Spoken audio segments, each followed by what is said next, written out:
নারায়ণগঞ্জের সোনারগাঁয়ে কম্প্রেসর যন্ত্র দিয়ে পেটে বাতাস ঢুকিয়ে এক কিশোরকে হত্যার অভিযোগ, আটক করা হয়েছে আরেক কিশোরকে। মহান বিজয় দিবসে জাতির শ্রেষ্ঠ সন্তানদের শ্রদ্ধা জানাতে প্রস্তুত জাতীয় স্মৃতিসৌধ, গড়ে তোলা হয়েছে নিশ্ছিদ্র নিরাপত্তা ব্যবস্থা। মুক্তিযুদ্ধের গৌরবময় ইতিহাস আর সে সময়ের সংগ্রামের ধারণা রাখেন না দেশের অর্ধেকেরও বেশি মানুষ, পরিকল্পনা কমিশনের জরিপ, বহুমাত্রিক প্রচারের তাগিদ। স্বাধীনতার ৪৫ বছরে নারীর ক্ষমতায়নে দেশের অর্জন দৃষ্টান্ত হলেও কমছে না সহিংসতা, বৈষম্যমূলক আইন বিলোপের তাগিদ। এবং নির্বাচিত হয়ে নারী কাউন্সিলরদের ক্ষমতা ও কাজের পরিধি আরও বাড়াতে চান নারায়ণগঞ্জ সিটি কর্পোরেশনের নারী কাউন্সিলর প্রার্থীরা, চলছে জোর প্রচারণা।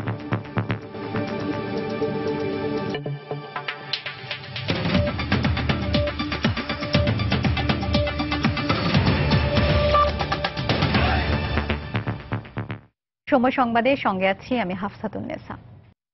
নারায়ণগঞ্জের সোনারগাঁওয়ে বিআর স্পিনিং মিলে ইয়ামিন নামের এক কিশোর শ্রমিকের পেটে বাতাস ঢুকিয়ে হত্যার অভিযোগ করা হয়েছে। পুলিশ জানায়, গত রাতে 10:45টার দিকে কম্প্রেসর মেশিন দিয়ে মেশিন পরিষ্কার করার সময় ইয়ামিনের শরীরে বাতাস ঢুকিয়ে দেয় আরেক শ্রমিক রায়হান। এতে ইয়ামিন অসুস্থ হয়ে পড়লে দ্রুত ঢাকা মেডিকেল কলেজ হাসপাতালে নিয়ে আসা হয়। সেখানে তাকে মৃত ঘোষণা করেন কর্তব্যরত চিকিৎসকরা। এ ঘটনায় অভিযুক্ত রায়হানকে আটক করা হয়েছে।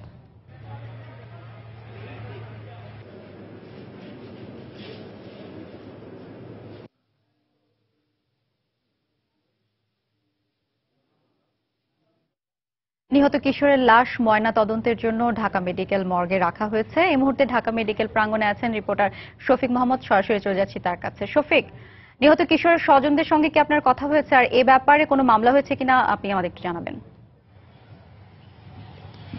হাফসা, মোটামুটি ভাবে যেটা আমরা এখানে এই মর্গে এসে জানতে পারলাম যে এখানে কিন্তু আসলে যে রোগীটার যে অভিযোগে গতকাল ভর্তি করা হয়েছে, অর্থাৎ একটি শিশু, তার নাম ইয়ামিন, এবং তিনি একটি সুতার কারখানায়, সোনারগাঁয়ে একটি সুতার কারখানায় কাজ করতেন, এবং যতদূর সম্ভব গতকাল যে সমস্ত তার যে সমস্ত বন্ধুরা আছে, তারা যারা হাসপাতালে নিয়ে এসেছিল ইয়ামিনকে, তাদের কাছ থেকে কথোপকথনের মাধ্যমে আর কি যেটা জানা গেছে যে তার পেটে বাতাস ঢুকিয়ে তাকে হত্যা করা হয়েছে। তো এমন অভিযোগের ভিত্তিতে কালকে কিন্তু মোটামুটি হাসপাতালে ভর্তি করা হয়, এবং হাসপাতালে ভর্তি করার পরপরই কিন্তু তাকে মৃত ঘোষণা করে এখানকার যে কর্তব্যরত চিকিৎসক আছে তারা। এবং তারপরে কিন্তু তার যে আত্মীয় স্বজন যারা আছে তাদের এখানে পাওয়া যায়নি এখন পর্যন্ত। কিন্তু এই যে রোগী ভর্তি হওয়ার পর মৃত ঘোষণা করা হলো, সেই রোগীর এখন পর্যন্ত স্বজন বা তার যে সমস্ত কারখানায় যে সমস্ত শ্রমিকরা কাজ করতো তাদেরও কেউ এখনো এখানে এসে উপস্থিত হয় নাই। তবে আমরা যতটুকু মোবাইল ফোনে যোগাযোগের মাধ্যমে যতটুকু জানতে পেরেছি যে ইয়ামিন এবং রায়হান নামে একটি ছেলে, অর্থাৎ দুইজনই ওখানে শ্রমিক ছিল এবং তারা ওইখানে কর্মরত ছিল। তারা প্রথমে হাসি ঠাট্টার ছলে কিন্তু ইয়ার্কির এক মুহূর্তে তারা কিন্তু কম্প্রেসার ঢুকিয়ে, অর্থাৎ রায়হান নামে একটি শ্রমিক, সে কম্প্রেসার দিয়ে বাতাস ঢুকিয়ে দেয় ইয়ামিনকে, এবং তারপর পরই সে গুরুতর আহত হয়ে যায়। এবং গুরুতর আহত হওয়ার পর তার যে সমস্ত সহকর্মীরা আছে তারা ঢাকা মেডিকেলে নিয়ে আসে, এবং ঢাকা মেডিকেলে আনার পরই তাকে কিন্তু ডাক্তাররা মৃত ঘোষণা করে। এখন পর্যন্ত পোস্টমর্টেম করা হয়নি, এখন মর্গে লাশ রাখা হয়েছে, এখনো তার আত্মীয় স্বজনও কেউ আসেনি। বিস্তারিত আমরা আসলে এখনো কিছু বলতে পারছি না। তবে যাই হোক, সব পুলিশ এবং আত্মীয় স্বজন বা কারখানার লোকজন সবাই আসলে আমরা বিস্তারিত এই ব্যাপারে জানাতে পারবো। হাফসা, এই ছিল আমার কাছে এইখান থেকে সর্বশেষ। নিহত ইয়ামিনের লাশ ঢাকা মেডিকেল মর্গে রাখা হয়েছে, সেখান থেকে আমাদের সঙ্গে যোগ দিয়েছিলেন সহকর্মী শফিক মোহাম্মদ। মহান বিজয় দিবসে জাতির শ্রেষ্ঠ সন্তানদের শ্রদ্ধা জানাতে প্রস্তুত জাতীয় স্মৃতিসৌধ। দিবসটি উদযাপন উপলক্ষে ইতিমধ্যে সম্পন্ন হয়েছে পরিষ্কার পরিচ্ছন্নতার কাজ। ধুয়ে মুছে রং আর তুলির আঁচড়ে রাঙানো হয়েছে স্মৃতিসৌধ প্রাঙ্গণ। সেই সাথে স্মৃতিসৌধ আর এর আশপাশের এলাকায় গড়ে তোলা হয়েছে নিশ্ছিদ্র নিরাপত্তা ব্যবস্থা। সাভার থেকে ঘুরে এসে নিজামুদ্দিনের ক্যামেরায় আরো জানাচ্ছেন শাফিন জাহিদ। এক সাগর রক্তের বিনিময়ে জীবন দিয়ে যারা বাংলার জন্য স্বাধীনতা এনে দিয়েছিলেন তাদের স্মরণে স্থাপিত এই স্মৃতিসৌধ 1972 থেকে 2016 ৪৫ বছরের প্রতিটি দিনেই গৌরব আর অহংকারে জাতি স্মরণ করেছে ৭১-এর প্রাণোৎসর্গকারী শহীদদের। স্বাধীনতার ৪৫তম বিজয় দিবস উদযাপনের জন্য স্মৃতিসৌধকে সাজানো হয়েছে বর্ণিল সাজে। শতাধিক শ্রমিক প্রায় ১ মাস ধরে করেছেন ধোয়া মোছা, আগাছা পরিষ্কার ও রঙের কাজ। এই যে এইগুলি সব সৌন্দর্য করার জন্য সাজাইছি, এইগুলো করতেছি এবং আরো অন্য কাজ করতেছি। ওয়াশ করা হয়েছে, তারপরে কালার করা হয়েছে, বিভিন্ন ফুলের টব সাজানো হয়েছে। পানির মেশিন স্পিড দিয়ে কালো দাগগুলো আছে, এইডের দাগগুলো ময়লাগুলো উঠাইতেছে আমরা। রাষ্ট্রপতি ও প্রধানমন্ত্রীর পাশাপাশি সাধারণ মানুষ যাতে নির্বিঘ্নে শ্রদ্ধা জানাতে পারেন সেজন্য নিচ্ছিদ্র নিরাপত্তা ব্যবস্থা গ্রহণের কথা জানিয়েছেন আইন শৃঙ্খলা বাহিনী। এজন্য স্মৃতিসৌধ এলাকায় বসানো হয়েছে নিরাপত্তা চৌকি, পর্যবেক্ষণ টাওয়ার সহ সিসি ক্যামেরা। সাধারণ যারা জনগণ আসেন এখানে তাদেরকে তারা যাতে সুশৃঙ্খলভাবে এবং নিরাপদে ফুল দিতে পারে সে ব্যবস্থা আমরা রাখি, এবং সে জন্য আমাদের আলাদা একটা ডিপার্টমেন্ট থাকে। সেখানে একজন সিনিয়র অফিসার থাকেন, আমাদের একজন অ্যাডিশনাল এসপি থাকেন, উনি তত্ত্বাবধান করেন। আর পাশে আপনারা দেখছেন যে আমাদের একটা কন্ট্রোল রুম থাকে। বাংলাদেশ নবম পদাতিক ডিভিশনের তত্ত্বাবধানে রাষ্ট্রপতি ও প্রধানমন্ত্রীর পুষ্পস্তবক অর্পণ সহ মোটর শোভাযাত্রার মহড়া সম্পন্ন হয়েছে। ১৬ ডিসেম্বরের প্রথম প্রহরে রাষ্ট্রপতি আর প্রধানমন্ত্রীর শ্রদ্ধা জানানোর পরপরই সর্বসাধারণের জন্য খুলে দেয়া হবে স্মৃতিসৌধের এই প্রাঙ্গণ। ১৯৭১-এ মুক্তির জন্য যুদ্ধ করে যে সূর্য সন্তানেরা আমাদের জন্য এনে দিয়েছেন স্বাধীন একটি দেশ আর লাল সবুজের একটি পতাকা, জাতির সেই শ্রেষ্ঠ সন্তানদের প্রতি শ্রদ্ধা জানাতে নিরাপত্তা ব্যবস্থার পাশাপাশি সবকিছু সুষ্ঠুভাবে সম্পন্ন হওয়ার বিষয়ে আশাবাদ ব্যক্ত করেছেন প্রশাসনের কর্মকর্তারা। শাফিন জাহিদ, সময় সংবাদ, সাভার। এক দীর্ঘ সংগ্রাম, ত্যাগ ও আদর্শের ইতিহাসই মুক্তিযুদ্ধ। এই গৌরবের ইতিহাস আমরা ভুলতে বসেছি। পরিকল্পনা কমিশনের জরিপে উঠে এসেছে, মুক্তিযুদ্ধ আর সেই সময়কার ঘটনা সম্পর্কে ধারণা রাখেন না দেশের অর্ধেকেরও বেশি মানুষ। বিশেষজ্ঞরা বলছেন, ব্যক্তির আত্মকেন্দ্রিকতার জালে আটকে আছে দেশ আর মানুষের প্রতি দায়বদ্ধতার বিষয়টি। বাঙালির মুক্তির ইতিহাস বহুমাত্রিক প্রচার কমাতে পারে এই সংকট। তরিকুল ইসলাম সৌরভের রিপোর্ট। ১৯৭১ সালের মুক্তিযুদ্ধ বাঙালির জীবনে অপরিমেয় ত্যাগ, প্রতিবাদ আর সাফল্যের সূর্যোদয় গৌরবময়। রক্তরঞ্জিত অগ্নিময় ইতিহাস শুধু বাংলাদেশের নয়, পৃথিবীর সকল মুক্তিকামী মানুষকে স্বপ্ন দেখাতে শেখায়। তবে শোক আর অহংকার মিশ্রিত ইতিহাস আমাদের স্মৃতি থেকে উধাও হয়ে যাচ্ছে ৪৫ বছরেই। স্মৃতি আর বিস্মৃতির অতলে হারিয়ে যাচ্ছে বাংলাদেশের মহান মুক্তিযুদ্ধের গৌরব গাথা। পরিকল্পনা কমিশনের এক জরিপে উঠে এসেছে বিস্ময়কর এমন তথ্য। জরিপে দেখা যায়, স্বাধীনতা দিবস কবে জানে না ৫৬% মানুষ, বিজয় দিবস সম্পর্কে ধারণা রাখে না ২৪%, শহীদ বুদ্ধিজীবী দিবস সম্পর্কে ধারণা নেই ৬১% মানুষের, ৭ই মার্চের ভাষণ সম্পর্কে জানা নেই ৩৪% এবং ৭ বীরশ্রেষ্ঠ সম্পর্কে ধারণা নেই ৫২% মানুষের। বিস্মৃতির এই কালে তরুণরা অবশ্য বলছেন, ইতিহাস বহুমাত্রিকভাবে প্রচার না হয় এই সংকট তৈরি হয়েছে। কাকে শেখাতে চান, কেন শেখাতে চান, না হলে এই বিষয়টা কখনোই স্পষ্ট হবে না। সবাই শুধু জানার জন্য জানবে, পড়ার জন্য পড়বে, বিসিএস এর জন্য প্রস্তুতি নেবে, তারপরে ব্যাপারগুলো ওরকম বিচ্ছিন্নভাবে আমাদের লক্ষ্যের দিকে ধাবিত হচ্ছে, যার কারণে ইতিহাস সচেতনতা, সমাজ সচেতনতার ঘাটতি রয়েছে বলে আমার মনে হয়। বিশেষজ্ঞরা বলছেন, ইতিহাসকে জানানোর সুনির্দিষ্ট কোনো পদক্ষেপ দেশের শিক্ষা ব্যবস্থায় নেই বলেই এমনটি ঘটছে। আমাদের যে একটা গর্বের ইতিহাস আছে, সেটার অংশ যদি না হতে পারে, সেই ভবিষ্যতে এই জাতিকে কি দেবে?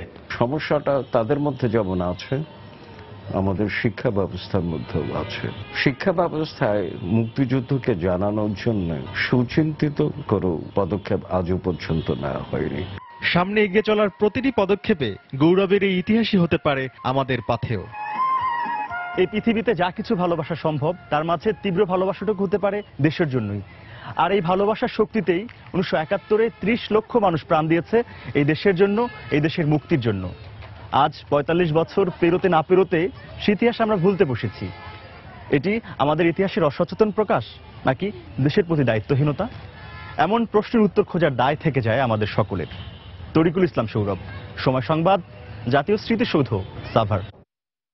যুদ্ধাপরাধীদের হাতে যারা জাতীয় পতাকা তুলে দিয়েছে, লালন পালন করেছে, তারাও যুদ্ধাপরাধে অপরাধী উল্লেখ করে প্রধানমন্ত্রী ও আওয়ামী লীগ সভাপতি শেখ হাসিনা বলেছেন, তাদেরও বিচারের মুখোমুখি করা হবে।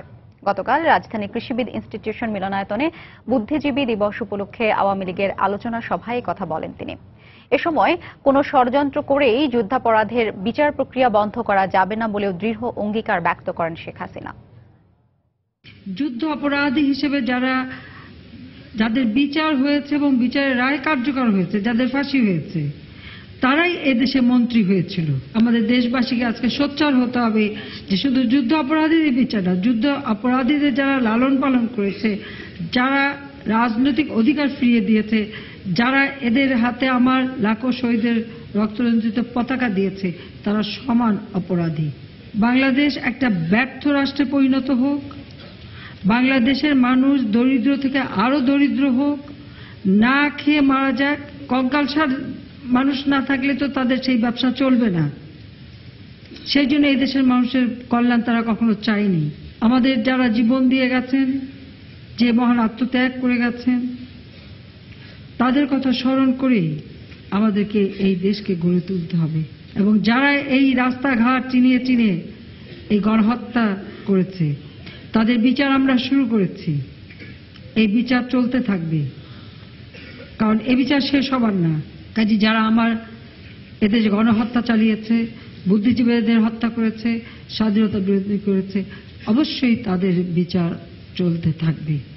সে যত কেউ ষড়যন্ত্র করুক, তাদেরকে কেউ রক্ষা করতে পারবে না, কারণ এটা ন্যায়ের পথ।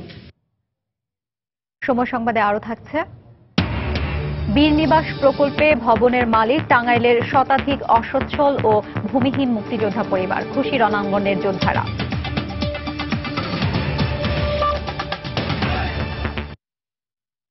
স্বাধীনতার ৪৫ বছরে নারীর ক্ষমতায়নে বাংলাদেশের অর্জন পুরো বিশ্বের কাছে এক অনন্য সাধারণ দৃষ্টান্ত। এর বিপরীতেই ক্রমাগত বেড়ে চলা নারীর প্রতি সহিংসতার চিত্র মনে করিয়ে দেয় সমাজে এখনো পদে পদে প্রতিবন্ধকতার সম্মুখীন নারী। নারী নেত্রীরা মনে করেন, নারী পুরুষের বৈষম্যহীন মুক্তিযুদ্ধের স্বপ্নের বাংলাদেশ গড়তে সিডো সনদের পূর্ণ অনুমোদন ও সংরক্ষণ প্রয়োজন। সেই সঙ্গে সব বৈষম্যমূলক আইন বিলোপ করে নারী বান্ধব রাষ্ট্র কাঠামো গড়ে তোলার লক্ষ্যে সরকারের পদক্ষেপও জরুরি। অর্মিতা হিমের রিপোর্ট। স্বাধীনতা যুদ্ধ থেকে স্বাধীন বাংলার রাজপথ, নারীদের বলিষ্ঠ নেতৃত্বে এগিয়ে চলা অভাবনীয় অতুলনীয় বাংলাদেশ। পুরো পৃথিবীতে নারীর ক্ষমতায়নের ক্ষেত্রে এক বিস্ময়কর নাম বাংলাদেশ। ঘরে বাইরে আকাশে পর্বতে সবখানেই বাংলাদেশের অর্জনের খেরোখাতায় একের পর এক যোগ হয়েছে নারীদের নাম। অর্থনীতির ঊর্ধ্বমুখী চাকার পেছনেও এদেশের হাড় ভাঙা খাটুনি করা নারীদের অবদান কোনো অংশে কম নয়। শুধু রাজনৈতিক ক্ষমতায়নেই নারীর অংশগ্রহণের মানে বাংলাদেশের অবস্থান পৃথিবীতে অষ্টম। তবে রাজনীতির মূল স্রোতধারায় তৃণমূলের নারীদের ব্যাপক হারে অংশগ্রহণ এখনো অনুপস্থিত। তৃণমূলের নারীরা এবং যে গণনারীর যে একটা অংশগ্রহণ করা এবং তারা যে একটা রাজনৈতিক শক্তি হিসেবে গড়ে উঠবে, সেইটা কতটুকু হয়ে উঠতে পারছে। আমরা জানি তাদের যে সংসদীয় নির্বাচন করার জন্য নির্বাচনী এলাকা এখনো নির্ধারিত না। রাজনীতির যে বর্তমান চলমান সংস্কৃতি, নির্বাচনের মনোনয়ন প্রার্থী হওয়ার জন্য তার যে ব্যবস্থা এবং সেইখানে যে সংস্কৃতিটা বিদ্যমান, এটা কিন্তু নারী বান্ধব না। নারীর আর্থসামাজিক অবদানের কারণে যে দেশের মানব উন্নয়ন সূচক সময়ের চেয়ে এগিয়ে, সে দেশেরই মুদ্রার আরেক পিঠে রয়েছে ক্রমশ বেড়ে যাওয়া নারী নির্যাতনের ভয়াবহ চিত্র। নারীর যদি ক্ষমতায়ন বলা হয়, ক্ষমতার যে উৎস, সেই জায়গাতে ঢুকতে হলে যে জায়গাটা, সেখানে আমরা অনেক বড় একটা প্রতিবন্ধকের মধ্যে অবস্থান করছি। নারী নেত্রীরা মনে করেন, নারীর ক্ষমতায়নের পথে সবচেয়ে বড় বাধা বিদ্যমান বৈষম্যমূলক আইন। রাষ্ট্রের যে অঙ্গীকার নারীর প্রতি, সেটাতে কিন্তু যথেষ্ট ঘাটতি এখনো রয়ে গেছে। সিডোর ২ নম্বর ধারা এখন পর্যন্ত সংরক্ষণ করে রাখতে হয়েছে, ১৬-র ১-এর গটা এখন পর্যন্ত সংরক্ষণ করে রাখতে। নারী ব্যক্তিগত জীবনে পারিবারিক আইন দ্বারা নিয়ন্ত্রিত, যেটা ভীষণভাবে বৈষম্যমূলক। নারী নেত্রীরা মনে করেন, ৭১-এর চেতনা সমৃদ্ধ নারী পুরুষের বৈষম্যহীন বাংলাদেশ করতে প্রয়োজন সিডো সনদের পূর্ণ অনুমোদন ও বাস্তবায়ন। আজকে এই ৪৫ বছর। পারমিতা হিম, সময় সংবাদ, ঢাকা। নারায়ণগঞ্জ সিটি কর্পোরেশন নির্বাচনের খবর। নারায়ণগঞ্জ ক্লাবে প্রধান নির্বাচন কমিশনার এর সাথে আজ মতবিনিময় করবেন নারায়ণগঞ্জ সিটি কর্পোরেশন নির্বাচনের মেয়র প্রার্থীরা। সেখানে আছেন রিপোর্টার রাশিদ লিমন। আমরা সরাসরি চলে যাচ্ছি সেখানে। লিমন, নারায়ণগঞ্জের সিটি নির্বাচনকে সামনে রেখে প্রার্থীরা কিন্তু সকাল থেকেই আজ প্রচারণায় নেমেছেন এবং আমরা দেখেছি যে বিএনপি প্রার্থী যে অ্যাডভোকেট সাখাওয়াত হোসেন, তিনি কিন্তু আসলে নগরীর চাষাড়া সহ এর আশেপাশে এলাকায় কিন্তু তার প্রচারণায় ব্যস্ত রয়েছেন এবং পাশাপাশি আমরা দেখেছি যে শহরের যে কাউন্সিলর প্রার্থীরা তারাও কিন্তু খুব ভোরবেলায় থেকেই দেখেছি যে প্রচারণায় ব্যস্ত রয়েছেন। তারা ভোটারদের কাছে যাচ্ছেন, ভোটারদের বিভিন্ন প্রতিশ্রুতি দিচ্ছেন। এবং আরেকটি বিষয় বলা দরকার যে আজকে কিন্তু প্রধান নির্বাচন কমিশনার কাজী রকিবউদ্দিন আহমেদের নেতৃত্বে কিন্তু পুরো কমিশন, নির্বাচন কমিশন কিন্তু এই নারায়ণগঞ্জে এসেছে। পুরো মূলত এই নারায়ণগঞ্জ ক্লাবে তারা যে প্রার্থী রয়েছে নির্বাচনে, প্রার্থীদের সঙ্গে সংলাপ কিংবা মতবিনিময় সভার মতো একটি আয়োজন করেছে। এবং এই সংলাপে অংশ নিতে আমরা দেখেছি যে এরই মধ্যে বেশ কয়েকজন প্রার্থীরা এসেছেন এবং পুরো নির্বাচন কমিশনও কিন্তু এরই মধ্যে এসে গেছেন।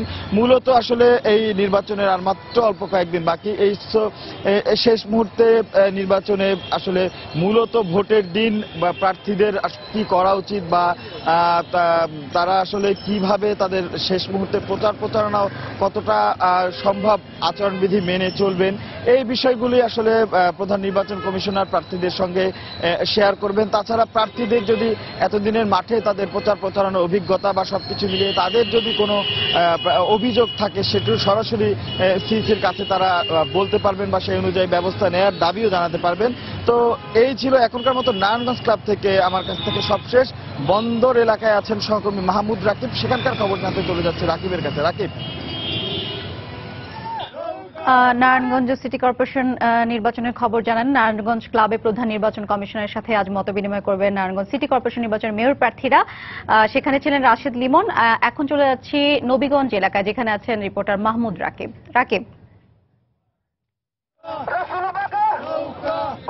আপনি জানেন যে আজ মূলত নারায়ণগঞ্জ সিটি কর্পোরেশন নির্বাচনের 11তম দিনের প্রচারণা চলছে। আমরা এই মুহূর্তে আছি শীতলক্ষা নদীর পূর্ব পার অর্থাৎ বন্দর এলাকার 23 নম্বর ওয়ার্ডে। এখানে আপনি দেখতে পাচ্ছেন ঠিক 2 থেকে 3 মিনিটের মধ্যে সিলেনাথ আইভির আসার কথা রয়েছে। তা আপনি দেখছেন যে এখানকার নেতাকর্মীরা অপেক্ষা করছেন যে আইভি আসবে, আইভি আসলেই তাকে তারা যে বরণ করে নেবেন। বিশেষ করে আইভির যে প্রতীক, নৌকা প্রতীক নিয়ে তারা অপেক্ষা করছেন। এবং সিলেনাথ আইভির একটি আগমনকে কেন্দ্র করে এখানে মূলত একটি উৎসবের আমেজ তৈরি হয়েছে। এখানে আপনি দেখছেন যে শুধু এখান থেকে শুরু করে এই রাস্তার পুরো রাস্তা আমরা দেখেছি নেতাকর্মীরা অপেক্ষা করছেন। বিভিন্ন শুভেচ্ছা জানানোর উপকরণ নিয়ে অপেক্ষা করছেন, বিভিন্ন ফুল নিয়ে অপেক্ষা করছেন। এবং আমরা দেখেছি যে এখানে শুধুমাত্র যে আওয়ামী লীগের নেতাকর্মী তা কিন্তু না, আইভিকে স্বাগত জানানোর জন্য এখানে কিন্তু সাধারণ মানুষ, এলাকাবাসী যারা আছেন তারা সবাই কিন্তু রাস্তায় নেমে এসেছেন। শুধু তাই নয়, এখানকার যারা কাউন্সিলর প্রার্থী রয়েছেন তারাও কিন্তু নৌকা পক্ষ অর্থাৎ সিলেনাথ আইভিকে সমর্থন জানানোর জন্য আপনি দেখছেন এখানে অপেক্ষা করছেন। সব মিলিয়ে বুঝতে পারছেন সিলেনাথ আইভির আজকের এই 23 নম্বর ওয়ার্ডের গণসংযোগকে কেন্দ্র করে পুরো 23 নম্বর ওয়ার্ডে একটি উৎসবের আমেজ তৈরি হয়েছে, নির্বাচনের আমেজ তৈরি হয়েছে। এবং আজ যেহেতু আপনি জানেন যে নারায়ণগঞ্জ ক্লাবে নির্বাচন কমিশনের একটি মতবিনিময় রয়েছে, সিলেনাথ আইভি যে বিষয়টি আমাদেরকে জানিয়েছেন তিনি তার গণসংযোগের কারণে সেখানে যেতে পারবেন না, তার একজন প্রতিনিধি তিনি সেখানে পাঠাবেন। আর মূলত আজ সারাদিন সিলেনাথ আইভি বন্দর এলাকার এই 23 নম্বর ওয়ার্ডে সাধারণ মানুষের সাথে কথা বলবেন, তাদের বিভিন্ন অভিযোগ শুনবেন এবং তাদেরকে জন্য কি কি কাজ করবেন তার প্রতিশ্রুতি দিবেন। তো মোটামুটি আমার কাছে আওয়ামী লীগ মনোনীত প্রার্থী সিলেনাথ আইভির যে গণসংযোগের খবর এই ছিল সবশেষ। হাফতা, গাইবান্ধার গোবিন্দগঞ্জে সাঁওতালদের বাড়ি ঘরে কারা আগুন দিয়েছে তা খতিয়ে দেখতে জেলা চিফ জুডিশিয়াল ম্যাজিস্ট্রেটকে নির্দেশ দিয়েছেন হাইকোর্ট। একই সঙ্গে আগামী 2 সপ্তাহের মধ্যে প্রতিবেদন দাখিল করতে বলা হয়েছে। উচ্চ আদালত আদেশে বলেন, আগুন দেওয়ার ঘটনা দেশি বিদেশি গণমাধ্যমে প্রকাশিত হওয়ায় আদালত চোখ বন্ধ করে থাকতে পারেন না। গাইবান্ধার গোবিন্দগঞ্জে সাঁওতালদের উচ্ছেদকে কেন্দ্র করে হওয়া সংঘর্ষের 1 মাস 8 দিন পার হলেও মূল হোতারা এখনো ধরাছোঁয়ার বাইরে। এ সময়ে শুধুমাত্র তদন্ত কর্মকর্তার পরিবর্তন ছাড়া মামলারও কোনো অগ্রগতি নেই। এ ঘটনায় উচ্চ আদালত যখন উদ্বিগ্ন, তখনই সাঁওতালদের বাড়িঘরে পুলিশের অগ্নিসংযোগের ভিডিও চিত্র দেশি বিদেশি গণমাধ্যমে প্রকাশিত হলে নতুন করে সমালোচনার ঝড় ওঠে দেশ জুড়ে। বিষয়টি আদালতের নজরে আনা হলে কারা আগুন দিয়েছে তা খতিয়ে দেখতে গাইবান্ধার চিফ জুডিশিয়াল ম্যাজিস্ট্রেটকে নির্দেশ দেন। আদেশে আদালত বলেন, এ ধরনের ঘটনায় উচ্চ আদালত চোখ বন্ধ করে থাকতে পারে না। উনি এটা তদন্ত করবেন 2টা পার্সপেক্টিভ থেকে। এক, এই আগুন লাগানোর ঘটনার পিছনে কে বা কারা রেসপন্সিবল সেটা বের করবেন। দ্বিতীয়ত হলো এই আগুন লাগানোর ঘটনাতে পুলিশ জড়িত কিনা সেই বিষয়টাও চিফ জুডিশিয়াল ম্যাজিস্ট্রেট এটা ইনকোয়ারি করে দেখবেন এবং আগামী 15 দিনের মধ্যে মহামান্য হাইকোর্টে এই রিপোর্ট জমা দেবেন। এছাড়া 6 নভেম্বরের সংঘর্ষ এবং 2 সাঁওতাল নিহতের ঘটনায় দায়ের হওয়া 2টি মামলা পুলিশ ব্যুরো অব ইনভেস্টিগেশনকে তদন্তের নির্দেশ দেওয়া হয়েছে। ডিআইজি রেঞ্জ রংপুরের কে নির্দেশ দিয়েছে, সেখানে বলেছে নট লেস দ্যান পুলিশ সুপারের সুপারভিশনে সেই তদন্ত রিপোর্ট সম্পন্ন করতে হবে। আগামী 8/1/2017 তারিখে পরবর্তী আদেশের জন্য আবার উপস্থাপন হবে। এদিন শুনানিতে এ ঘটনায় জাতীয় মানবাধিকার কমিশনের করা প্রতিবেদনও আদালতে দাখিল করা হয়, যে প্রতিবেদনে সংঘর্ষের ঘটনাটি পূর্ব পরিকল্পিত নয় বলে উল্লেখ করা হয়। আফজাল হোসেন, সময় সংবাদ, ঢাকা। কোনো রাজনৈতিক দলের প্রতীক হিসেবে দাঁড়িপাল্লা বরাদ্দ না দেওয়ার জন্য ব্যবস্থা নিতে নির্বাচন কমিশনকে চিঠি দিয়েছেন সুপ্রিম কোর্ট। সুপ্রিম কোর্টের রেজিস্ট্রার আবু সৈয়দ দিলজার হোসেন স্বাক্ষরিত চিঠিটি গতকাল দুপুরে নির্বাচন কমিশনে পাঠানো হয়। চিঠিতে বলা হয়, দাঁড়িপাল্লা ন্যায় বিচার তথা সুপ্রিম কোর্টের প্রতীক হিসেবে ব্যবহার হওয়ার পাশাপাশি যদি কোনো ব্যক্তি, প্রতিষ্ঠান বা রাজনৈতিক সংগঠনের প্রতীক হিসেবে ব্যবহার করা হয় তাহলে জনমনে বিভ্রান্তি সৃষ্টির আশঙ্কা রয়েছে। এর আগে সোমবার সুপ্রিম কোর্টের ফুল কোর্ট সভায় দাঁড়িপাল্লা একমাত্র সুপ্রিম কোর্টের প্রতীক হিসেবে ব্যবহারের বিষয়ে সিদ্ধান্ত গৃহীত হয়। সময় সংবাদে আরো থাকছে। ফোর্বস ম্যাগাজিনে বিশ্বের সবচেয়ে ক্ষমতাধর ব্যক্তিদের তালিকার শীর্ষে ভ্লাদিমির পুতিন, ৭২তম থেকে এবার দ্বিতীয় স্থানে নবনির্বাচিত ডোনাল্ড ট্রাম্প।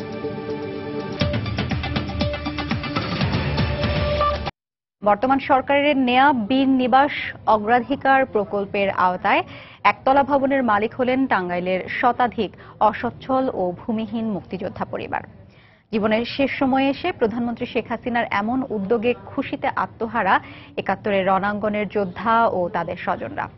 এদিকে প্রকল্পে কিছু সচ্ছল পরিবার বাড়ি বরাদ্দ পাওয়ার অভিযোগ ওঠায় সে বিষয়ে পদক্ষেপ নেওয়ার আশ্বাস দিয়েছেন জেলা প্রশাসক।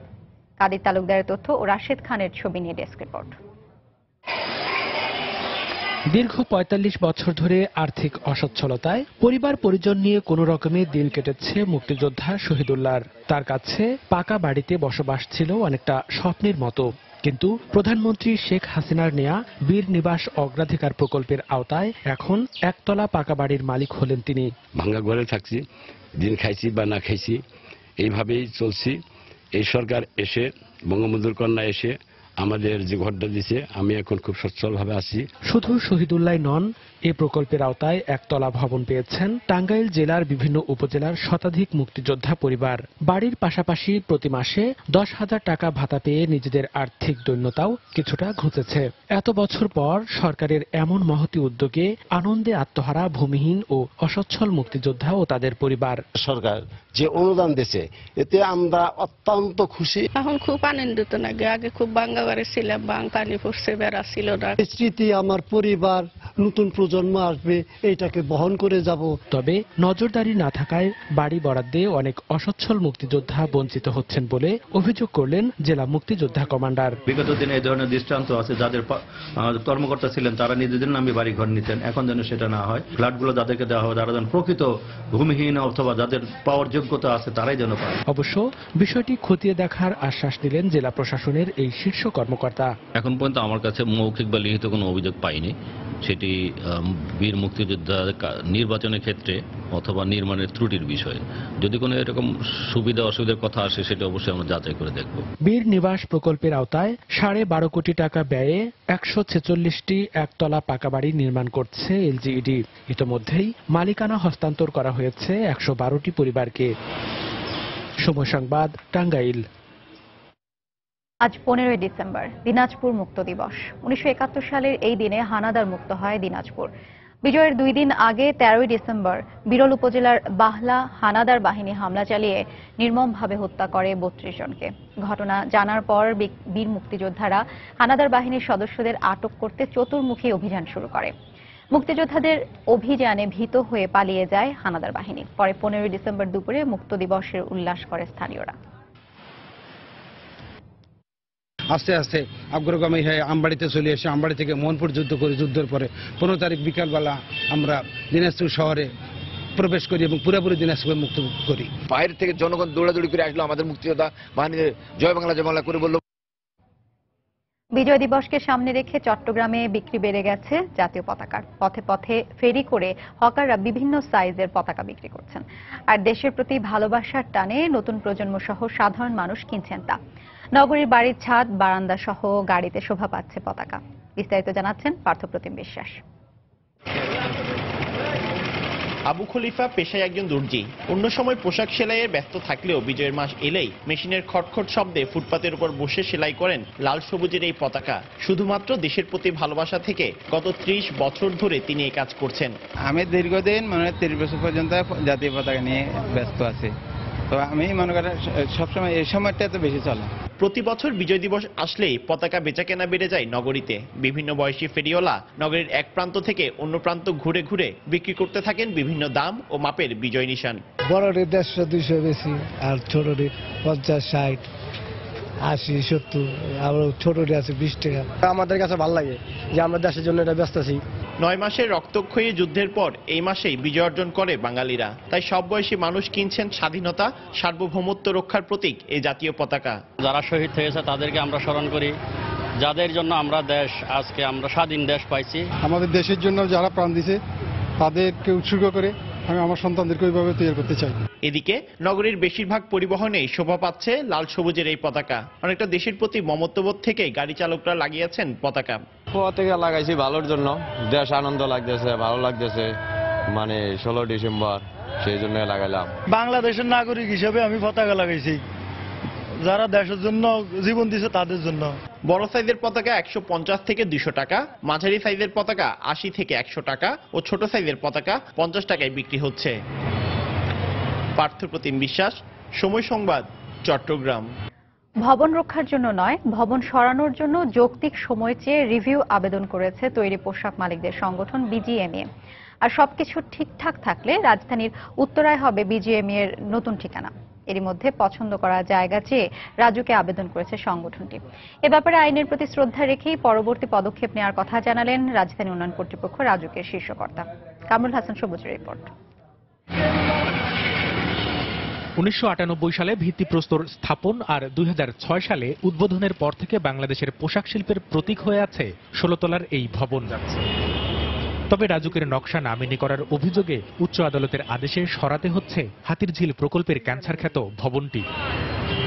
ভবন ভাঙার ব্যাপারে আইনি প্রক্রিয়ার কিছুটা বাকি রয়েছে এখনো। তবে শীর্ষ রপ্তানিকারকদের সংগঠন তাদের নতুন ঠিকানার খোঁজ শুরু করেছে এরই মধ্যে। রাজধানীর উত্তরায় জমি চেয়ে কাগজে কলমে আবেদনও করা হয়েছে সংগঠনটির পক্ষ থেকে।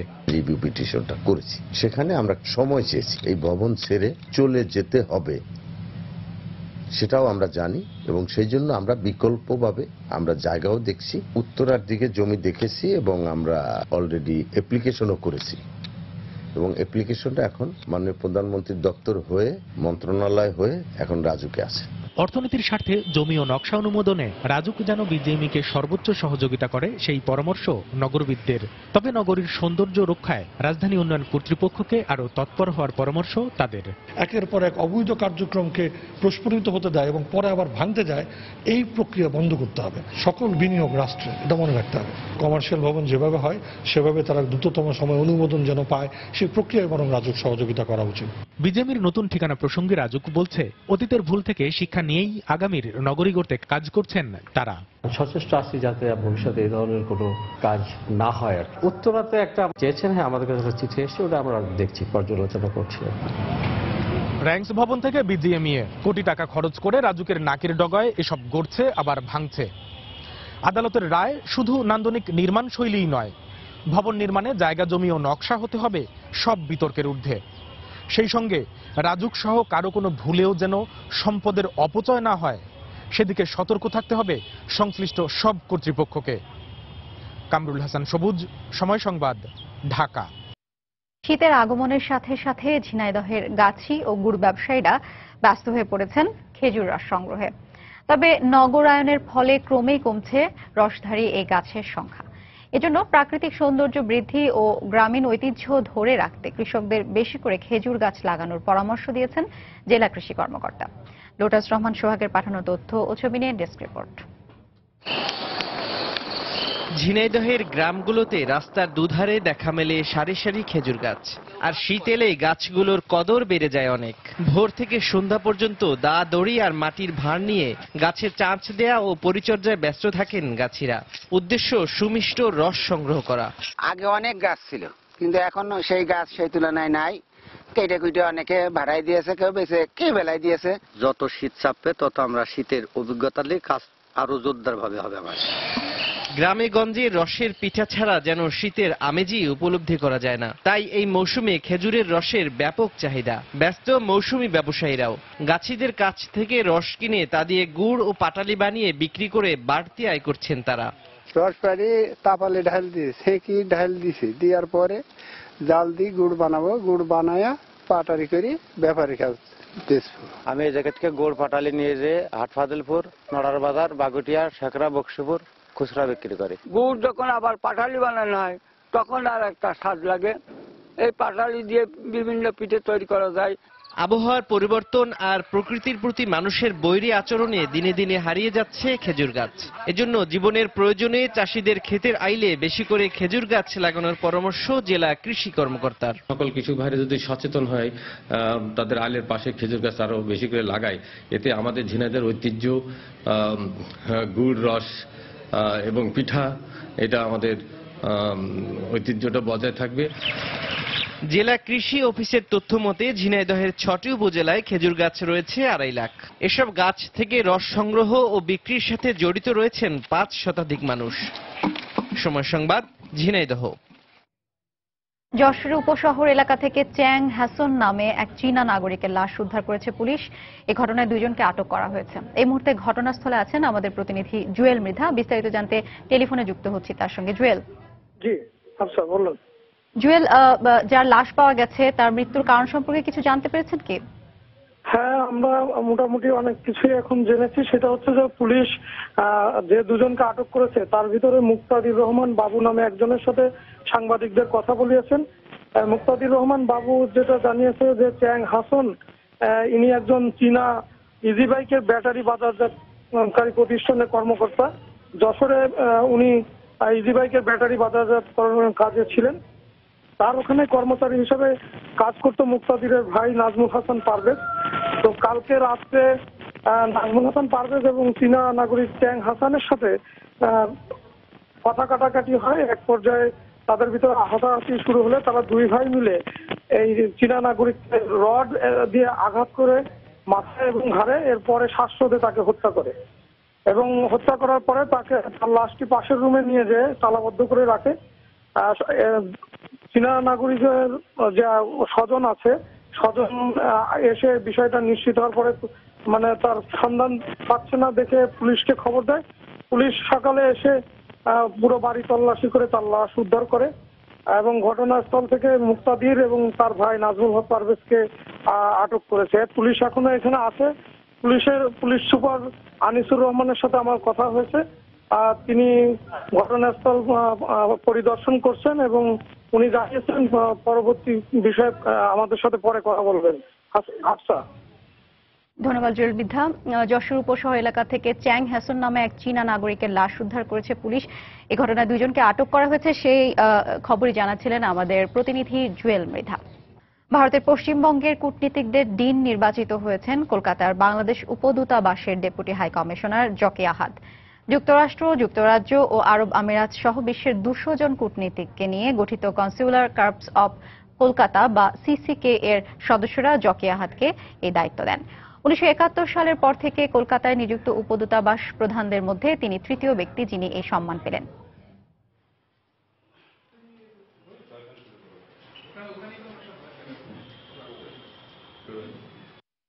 এটা আমার যতটা না পাওয়া, আমি মনে করি এটা আমার ফরেন সার্ভিসের, আমার গভর্নমেন্টের, আমার দেশের, আমার জনগণের এবং সর্বোপরি জাতির পিতা বঙ্গবন্ধু শেখ মুজিবুর রহমানের পাওয়া। এটা আমার নিজের কোনো যোগ্যতার কারণে এটা হয়নি। এটা বাংলাদেশের সফল দূরদৃষ্টি সম্পন্ন পররাষ্ট্র নীতির কারণেই হয়তো সম্ভব হয়েছে। বিশ্বের সবচেয়ে ক্ষমতাধর ব্যক্তিদের তালিকায় রাশিয়ার প্রেসিডেন্ট ভ্লাদিমির পুতিন এবারও শীর্ষস্থানে রয়েছেন।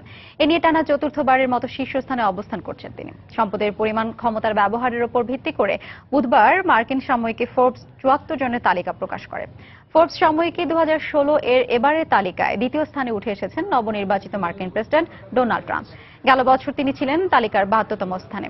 তৃতীয় অবস্থানে রয়েছেন জার্মান চ্যান্সেলর অ্যাঙ্গেলা মার্কেল। এই তালিকায় 74 জনের মধ্যে নারী রয়েছেন মাত্র 6 জন।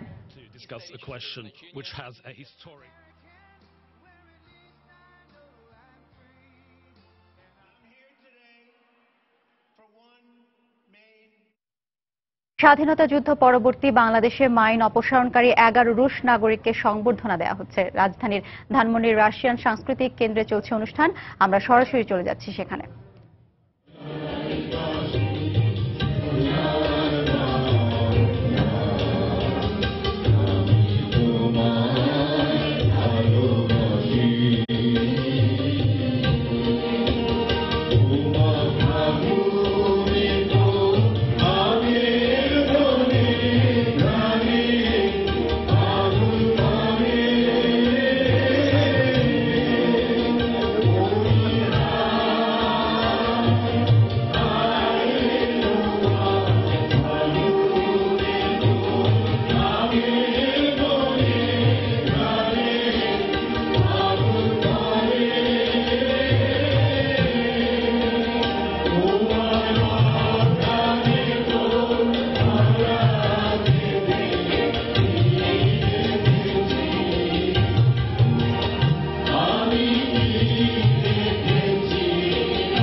স্বাধীনতা যুদ্ধ পরবর্তী বাংলাদেশে মাইন অপসারণকারী 11 রুশ নাগরিককে সংবর্ধনা দেওয়া হবে। রাজধানী ধানমন্ডির রাশিয়ান সাংস্কৃতিক কেন্দ্রে চলছে অনুষ্ঠান। আমরা এতক্ষণ সেই অনুষ্ঠানের সঙ্গে সরাসরি যুক্ত ছিলাম। বিপিএল এর খবর। একদিন বিরতির পর আজ শুরু হচ্ছে বাংলাদেশ প্রিমিয়ার লিগ ফুটবলের 20তম রাউন্ড। দিনের প্রথম ম্যাচে বিকেল 3টায় বর্তমান চ্যাম্পিয়ন শেখ জামালের মুখোমুখি হবে ঢাকা আবাহনী। আরেক ম্যাচে সন্ধ্যা 5:45টায় মোহামেডানের বিপক্ষে লড়বে শেখ রাসেল ক্রীড়া চক্র। লিগে 19 ম্যাচ শেষে 12টি জয় আর 7 ড্রয়ে 43 পয়েন্ট নিয়ে শিরোপার দৌড়ে শীর্ষে আছে আবাহনী। 3 পয়েন্ট কম নিয়ে তাদের ঘাড়ে নিঃশ্বাস ফেলছে বিগ বাজেটের দল চট্টগ্রাম আবাহনী। শিরোপা জয়ের পথটা মসৃণ করতে এ ম্যাচে শেখ জামালকে হারাতে হবে আকাশী নীল জার্সিদের। নিজেদের শেষ ম্যাচে শেখ রাসেলের সঙ্গে ড্র করেছে আবাহনী। শেখ জামালের অবস্থাও খুব একটা ভালো নয়। নিজেদের শেষ ম্যাচে ব্রাদার্সের সঙ্গে পয়েন্ট ভাগাভাগি করেছে তারাও। এ মৌসুমে দুর্দান্ত খেলছেন সানডে ও লিটাক। তাদের সঙ্গে সমান তালে লড়ছেন ফাহাদ, ওয়ালি, হেমন্তরা। তাই জয়ের ব্যাপারে বেশ আত্মবিশ্বাসী জর্জ কোটান। আরেক ম্যাচে শেখ রাসেলের বিপক্ষে লড়বে মোহামেডান। 19 ম্যাচে মাত্র 18 পয়েন্ট নিয়ে 10ম স্থানে আছে ঐতিহ্যবাহী ক্লাবটি।